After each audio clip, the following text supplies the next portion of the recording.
इसी रास्ते पर बिरजू चाचा की दुकान थी। छोटी सी दुकान, सामने कच्चा रास्ता, पीछे खेत। कई दिनों से बिजली नहीं थी। दुकान के अंदर धुंधला अंधेरा भरा रहता था। आज भी बिजली नहीं आई और उस लड़के को लालटेन लेने भेजा था, अब तक लौटा ही नहीं। इस अंधेरे में काम कैसे हो? बिरजू चाचा बाहर की ओर देखते हैं। तभी दूर से किसी के कदमों की आहट आती है। थोड़ी देर बाद गोविंद दुकान के सामने से आता हुआ दिखाई देता है। अरे गोविंद, इतने दिनों बाद इधर, कैसा है? सब ठीक तो है घर पर? हाँ चाचा, सब ठीक है। बस दिन भर खेत में लगा रहा, सोचा बच्चों के लिए मछली लेता चलूं। अच्छा किया आ गया। वैसे आजकल कम ही लोग इधर आते हैं, खासकर इस वक्त। गांव है चाचा, क्या करें, रोज का आना जाना लगा रहता है। दोनों कुछ पल चुप रहते हैं। दुकान में अंधेरा है, बस बाहर की बची खुची रोशनी अंदर तक आ रही है। अरे बिरजू चाचा, आज क्या इरादा है? मछली वछली बची भी है या सब बेच खाकर खाली टोकरी लेकर बैठे हो? अंधेरे में तो कुछ दिख नहीं रहा। कहीं ऐसा तो नहीं कि मछली की जगह मेढक तौलने की तैयारी है? मछली तो है, लेकिन बिना उजाले के ठीक से देख नहीं पा रहा। उस लड़के को लालटेन लेने भेजा था, न जाने कहां अटक गया। तो फिर क्या रात भर यहीं खड़े रहेंगे? जैसे ही गोविंद ये कहता है, ऊपर लटका बल्ब हल्के से झपकता है और फिर जल उठा। अरे बाप रे, ये देखो, आ गई बिजली। पता नहीं कितने दिन कितनी रातें बीत गईं इस रोशनी को देखे हुए। पर गोविंद, ये रोशनी देखकर सुकून नहीं, डर लग रहा है। पता नहीं ये कब आई और कब चली जाए। अरे चाचा, जो भी हो, लाइट आ गई, यही बड़ी बात है। अब आप जल्दी से मछली तौलो, मुझे अभी खेत के लिए निकलना है। वो जो गांव से थोड़ा दूर पुराने कुएं के पास वाला खेत है ना, वही जाना है। कई दिनों से सूखा पड़ा है, आज तो पानी देना ही पड़ेगा। ये सुनते ही बिरजू चाचा का चेहरा थोड़ा सख्त हो जाता है। अरे गोविंद, उस पुराने कुएं वाले खेत पर आज मत जा बेटा। मेरी मान तो सुबह चला जाइयो, रात का वक्त ठीक नहीं है वहां के लिए। अरे चाचा, आप भी कमाल करते हो, डराओ मत। अब लाइट का क्या भरोसा, सुबह तक रहे न रहे। और उस कुएं में क्या रखा है? मिट्टी और पानी ही तो है, कोई भूत थोड़े ही बैठा है जो मुझे खा जाएगा। बल्ब की रोशनी अचानक थोड़ी धीमी पड़ती है। बाहर से ठंडी हवा चलती है।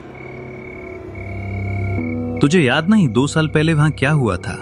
मैं तुझे सब बता नहीं सकता, पर वो जगह अब रहने लायक नहीं है। सतर्क रहना बेटा। अरे कुछ नहीं है चाचा, सब वहम है आपका। और हाँ, मेरा बटुआ घर ही रह गया है, जल्दबाजी में लाना भूल गया। इस मछली के पैसे खाते में लिख लेना, कल दे दूंगा। ठीक है चाचा, अब मैं चलता हूँ, देर हो रही है। गोविंद मछली लेकर दुकान से निकल जाता है। पीछे बिरजू चाचा देर तक उसी दिशा में देखते रहते हैं जहां से गोविंद गया है। गोविंद बिरजू चाचा की दुकान से मछली लेकर कच्चे रास्ते पर आगे बढ़ रहा था। ठंड की रात गांव पर पूरी तरह छाई हुई थी।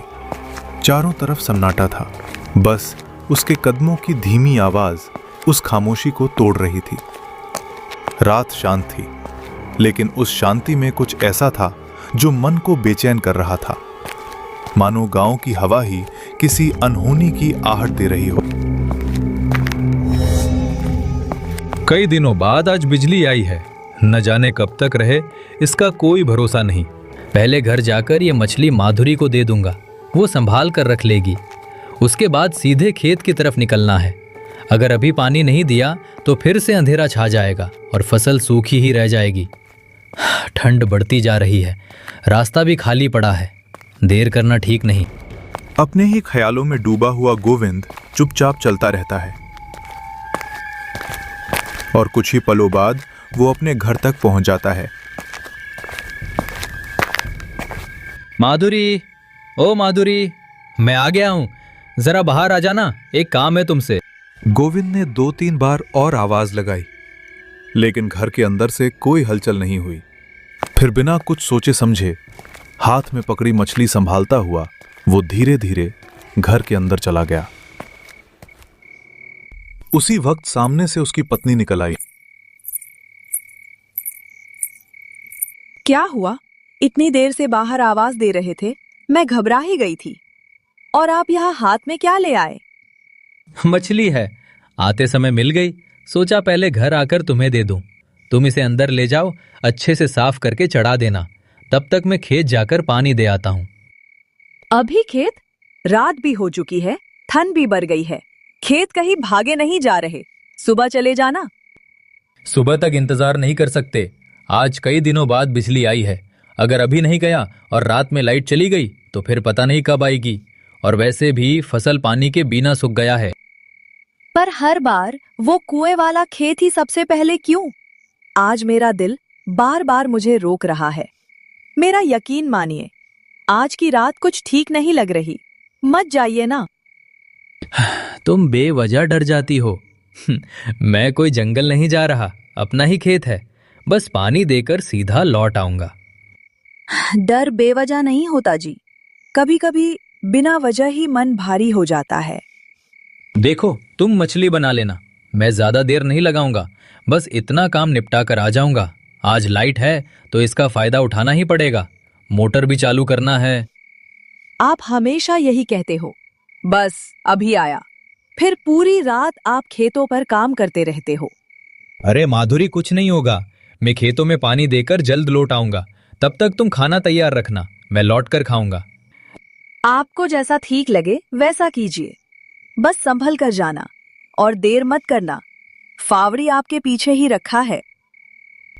पर्वती बिना कुछ बोले मछली लेकर कमरे के अंदर चली जाती है।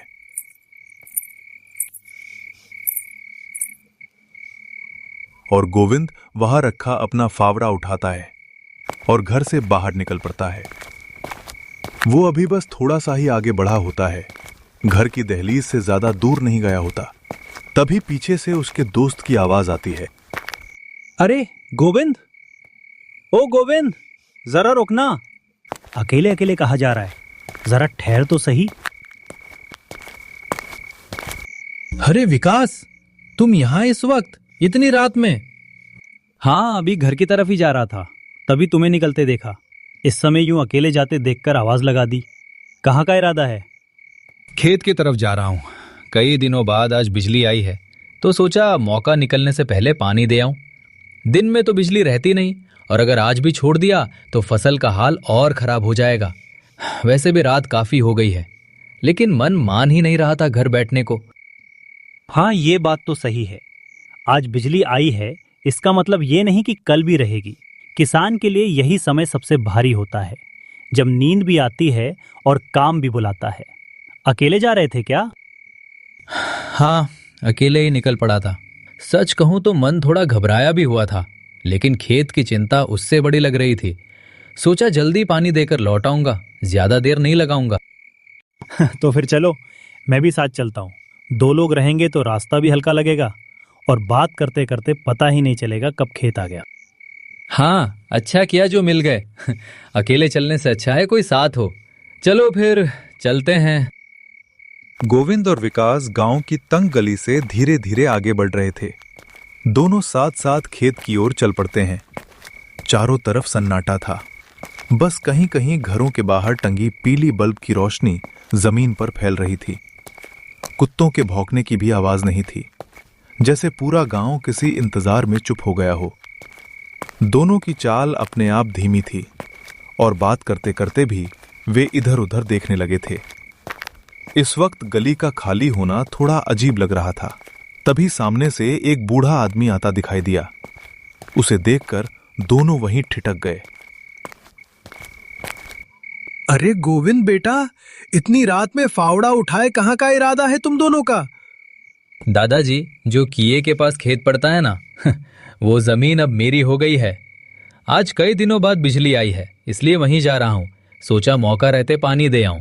किसान आदमी है दादा, कब लाइट चली जाए पता ही नहीं रहता। गोविंद की बात पूरी होते होते दादा का चेहरा उतर जाता है। उनकी आंखों में अजीब सी चिंता झलकने लगती है।